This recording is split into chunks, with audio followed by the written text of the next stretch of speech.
इस 2.5 साल के कार्यकाल में पीने के पानी को निजीकरण करने की एक बड़ी मुहिम चली, जिसका जो खुलकर विरोध भी हुआ। आगे क्या होगा इसका? पानी देखो, भिवंडी शहर जो है पानी से जूझ रही है, और भिवंडी शहर जो है आज भी बॉम्बे से इस टाइम से इधर उधर से हम पानी लेके भिवंडी शहर को पूरा कर रहे हैं। पानी की हमको बहुत दिक्कतें हैं, पूरे देश में पानी की दिक्कतें हैं। बॉम्बे मुंबई कॉरपोरेशन इतनी बड़ी कॉरपोरेशन है, उनके यहाँ भी पानी की दिक्कत चल रही है। जब तक हम अपना खुद का स्रोत नहीं बनाएंगे, डैम नहीं बनाएंगे, तब तक हमको ये तकलीफ झेलना पड़ेगा। हमको दूसरे दरवाजे जाके पानी मांगना पड़ेगा। इसीलिए जो पिछला 2.5 साल जब जावेद दलवी जी महापौर थे, उन्होंने भिवंडी शहर के लिए एक अच्छी सोच करके उन्होंने सोचा कि भाई बार बार हम लोगों से पानी मांगते रहेंगे, उनकी भी पानी कमी है, तो खुद का एक डैम, हम वारना डैम भिवंडी से 15 किलोमीटर के आसपास में है, वो डैम का हमने प्रोजेक्ट लाया। वो डैम का लोगों ने विरोध किया, उसको लोग समझ नहीं पाए, उसमें लोग खाली गलत तौर से देखा। उसका अगर आप सही तौर से देखोगे, देखो हम आज कोई भी चीज़ खरीदने जाएंगे, थोड़ी महंगी जरूर पड़ेगी, लेकिन अगर आपको ज़रूरत है तो आप महंगी चीज़ भी खरीदते हो। जैसे आप पानी पीने आप रोड पे कहीं निकलते हो, गाड़ी में रहते हो, आपको कहीं पानी नहीं दिखता, तो आप 1 लीटर पानी जो है 15 रुपये में भी खरीदते हो, और वही जो नल का पानी आपके घर में मिल रहा है वो 1 रुपया लीटर में भी नहीं पड़ रहा है। तो जब मजबूरी रहती है तो हमको थोड़ी चीज़ महंगी हमको खरीदना पड़ता है। आज हमारे सामने पानी जो है एक मजबूरी के तौर पे खड़ी हुई है। हम डैम बना रहे हैं, डैम को प्राइवेटाइज में जो प्राइवेट कंपनी डैम बनाएगी, वो प्राइवेट कंपनी जो डैम बना रही है वो अपना इसमें लेकर हमको बाकी पानी देगी, और जो नियंत्रण रहेगा वो हमारे हाथ में रहेगा।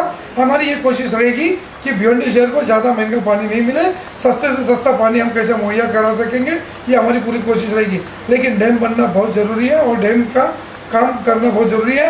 2.5 साल हमारा पिछला ऐसी चला गया, ये आने वाले साल में हमारे साथ गवर्नमेंट भी रहेगी, हमारा इंशाल्लाह मेयर रहेगा। हम पहला काम जो है, और हमारी चीफ मिनिस्टर से भी बातचीत हुई, उन्होंने भी हमको योगदान देने का पूरा वादा किया है कि भिवंडी शहर को हम पानी से मुक्त करेंगे, जो पानी की तकलीफ है उसको मुक्त करेंगे। तो आने वाले हम जब भी हमारा मेयर बैठेगा, सबसे पहला काम हम पानी की दिक्कत को दूर करेंगे, और डैम का जो प्रोजेक्ट अधूरे में पड़ा है उसको हम पूरा करेंगे। ये अगर डैम का कार्य पूरा होता है तो कहा जाता है कि लगभग 6,000 रुपये पर घर के लिए बिल हो जाएगा। ये बात बिल्कुल गलत है, लोगों को मिसगाइड किया गया है। ये लीटर के ऊपर आप जितना यूज़ करोगे आपको उतना बिल आएगा, और हम उसमें कम से कम में आपको करके देंगे। आज आप 1500 रुपये में भर रहे हो, अगर आपका यूज़ जितना है यूज़ के हिसाब से आपको मीटरिंग होगा। जैसा पावर का है, आप जितना यूज़ करते हो उतना आपको बिल गिरता है। पहले जब ऐसी चल रहा था, लोग पानी पावर फालतू यूज़ करते थे। जब से टोरेंट पावर आया है, लोग आधी लाइट बंद करते हैं, कम यूज़ करते हैं। तो हमारी जो तकलीफ है, जो फालतू हम वेस्टेज करते हैं, फ्री में मिलता है, कम पैसे में मिलता है, लोग इस्तेमाल उसका गलत करते हैं। लेकिन टोरेंट पावर का आपने नाम लिया, मैं जिक्र नहीं करना चाह रहा था इस कार्यक्रम में, लेकिन आपने नाम लिया तो मैं वही कहना चाहता हूँ कि टोरेंट पावर से लोग बहुत से परेशान भी हैं। 103 लोग तो मर भी चुके तो करंट के झटके से। क्या पानी की प्राइवेटीकरण के बाद आप भी ऐसे आंकड़े दोगे कि 103 डूब मरे पानी के प्यासे? नहीं, पानी की वजह से नहीं मरेंगे लोग, प्यासे मरेंगे, लेकिन उनका बिल भी पे कर पाएंगे। आज टोरेंट का बिल तो बहुत पे ही नहीं कर पाते हैं। उनका बिल जो रहेगा उनका नियंत्रण हमारे हाथ में रहेगा, और टोरेंट पावर का जो नियंत्रण है वो पूरा ऊपर के लेवल से उनके अंडर में। हमने सेमी गवर्नमेंट करोगे, हम हमारे हाथ में उसको रखेंगे, हम पब्लिक का जो फायदा होगा वो काम करके देंगे। चलिए ये देखते हैं कितना फ़ायदा होता है और किस तरह से ये काम हो पाएगा। निजीकरण की ओर बात करेंगे तो पहला भिवंडी शहर को एक टोरेंट पावर ने झटका दिया हुआ है। क्या पानी के निजीकरण से दूसरा झटका लगेगा? हम बात करते हैं भिवंडी निजामपुर नगर पालिका के उप महापौर इमरान वली साहब से, जो बता रहे थे कि भिवंडी शहर में 2012 के चुनाव के बाद 2017 की कई योजनाएं हैं, पीने के पानी की है, यहाँ के युवाओं के लिए जिम की व्यवस्था है, पानी के साथ साथ सफाई की व्यवस्था भी होगी। अब बात करते हैं कि महापौर कौन बनेगा। कांग्रेस पार्टी की ओर से इस बार महादावा किया जा रहा है कि महापौर उनका होगा। तो महापौर की लिस्ट में जो सबसे ऊपर नाम महिला महापौर की ओर से आ रहा है, क्योंकि इस बार पहली बार महिला सीट हो चुकी है दूसरी बार, और इस बार ऐसा लगता है कि भिवंडी शहर को मुस्लिम महिला का महापौर मिल सकता है, तो जिसमें सबसे बड़ा नाम जो है मिसबा इमरान वली का है।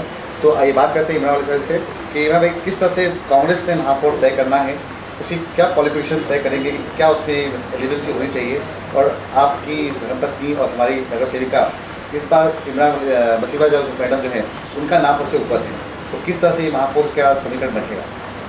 देखिए, जो आने वाला जो महापौर है वो लेडीज टर्म है, और कांग्रेस पार्टी के अंदर जो भी लेडीज़ चुन के आई है उसमें जो मिसबा मेरी जो मिसेस है वो सेकेंड टर्म चुन के आई है।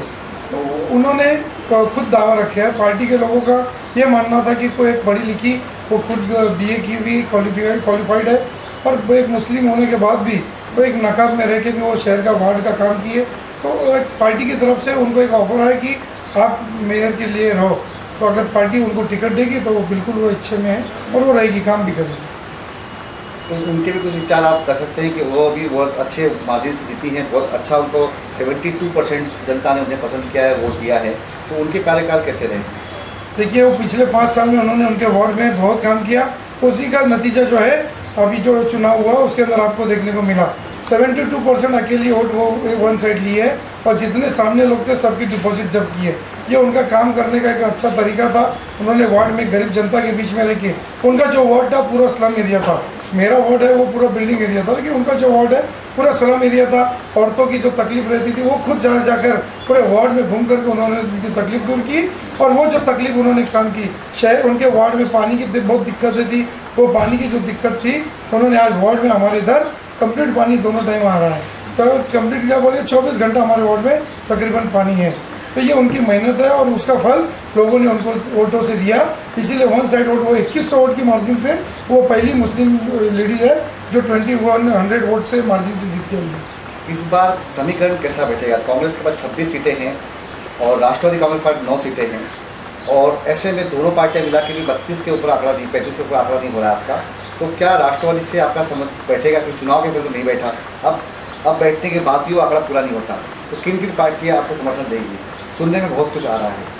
देखिए कांग्रेस पार्टी जो है हमारी ऊपर जो है कांग्रेस और राष्ट्रवादी की ऊपर युति है।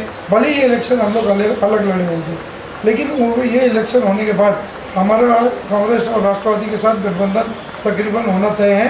लेकिन हम साथ में एक पार्टी और हमको लगेगी, क्योंकि हमारा जादुई आंकड़ा जो पार करना है हमको 46 का फिगर हमको क्रॉस करना है, उसके लिए हमको कुछ लोगों की लगेगी।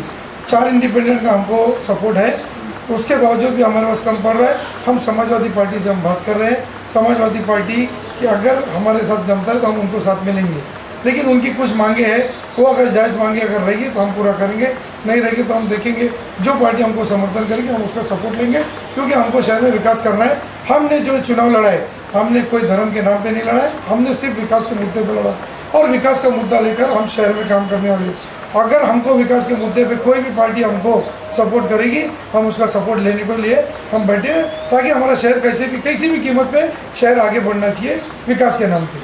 विकास का मुद्दा आपने कहा, लगभग सभी पार्टियां ने विकास के मुद्दे पे चुनाव लड़ा है। धर्मनिरपेक्ष का भी आपने वर्ड यूज़ किया है और मैं धर्मनिरपेक्ष पार्टी की बात करता हूँ तो 2 चेहरे सामने आते हैं, भारतीय जनता पार्टी का और शिवसेना का। यदि खुदा न खास्ता कहीं ऐसा हुआ कि आपको भारतीय जनता पार्टी और शिवसेना बाहर से या पार्टी के अंदर समर्थन देना चाहे, तो राष्ट्रीय लेवल पर और राज्य स्तरीय लेवल पर तो दोनों काफ़ी डिफरेंसेस पार्टियां हैं सिद्धांतों के लिए। क्या भिवंडी में विकास के लिए या किसी और लोगों को बाहर रखने के लिए आप समावेश कर सकते हैं? क्या ये गठजोड़ हो सकता है क्या? देखिए आप जो धर्मनिरपेक्ष पार्टी का जो बात आप कह रहे हो, 2 नाम लिया आपने, समाजवादी का नाम भूल गया। समाजवादी पार्टी भी जो है वो खाली धर्म के नाम पर वोट मांगती है। आबू आसिम पूरे स्पीच में हिंदू मुस्लिम की बात करते हैं, एकदम गलत उनका ये रहता है, वो खुद भी उसमें इन्वॉल्व है। तो यहाँ पे 2 पार्टी का नहीं बोल सकते, वो भी पार्टी जो है अपने नाम पे लोगों को गलत फहमी पैदा करके वो भी मैं नहीं मानता कि वो धर्मनिरपेक्ष पार्टी है। कांग्रेस की पार्टी जो ऐसी है जो धर्मनिरपेक्ष सर्वधर्म सब पार्टी के लोग हैं। उत्तर नहीं दिया कि अगर शिवसेना बीजेपी आपको समर्थन देती है तो आप लेंगे क्या? देखिए हम विकास के लिए हमने विकास का मुद्दा रखा है, विकास के लिए हमको कोई भी सपोर्ट करेगा हम शहर के काम के लिए हम काम करके लेंगे। अब आपको एक उदाहरण मैं आपको दे सकता हूँ कि आज जो शहर है, शहर को न जाति और पार्टी से कोई मतलब नहीं है, सर्व धर्म को लेकर हम लोग चलने वाले लोग हैं और शहर भी ये लाइन पे चलने लगा है। आज आपको एक एग्जांपल मैं आपको देता हूँ, महेश चौगले जो बीजेपी से चुन के आए हैं वो 720 वोट जो है उनको मुस्लिम वोट से मिले हैं बीजेपी के सिंबल पे। लोग काम करने वाले आदमी को वोट देते हैं, कोई पार्टी का होने दो कोई जात का होने दो, लोगों को काम चाहिए और विकास चाहिए। हमको भी विकास चाहिए, हम विकास के लिए हम किसी को भी साथ में लेने के तैयार है। सिर्फ शर्त ये है कि पब्लिक का भला होना चाहिए, पब्लिक का काम होना चाहिए। पब्लिक ने हमको जिसके लिए चुन के दिया वो हम उनके उसके ऊपर खड़े उतर सके। पब्लिक को हिंदू मुस्लिम नहीं चाहिए, पब्लिक को वर्क चाहिए, काम चाहिए, पानी चाहिए, गटर चाहिए, रोड चाहिए, लाइट चाहिए, दवा चाहिए, लोगों को कुछ नहीं चाहिए। ये जो लोग हैं फालतू बात करते हैं, लोगों को बहकाने की बात करते हैं। हमको सिर्फ विकास चाहिए और विकास के अलावा हम भिवंडी शहर में हमको और कुछ नहीं चाहिए।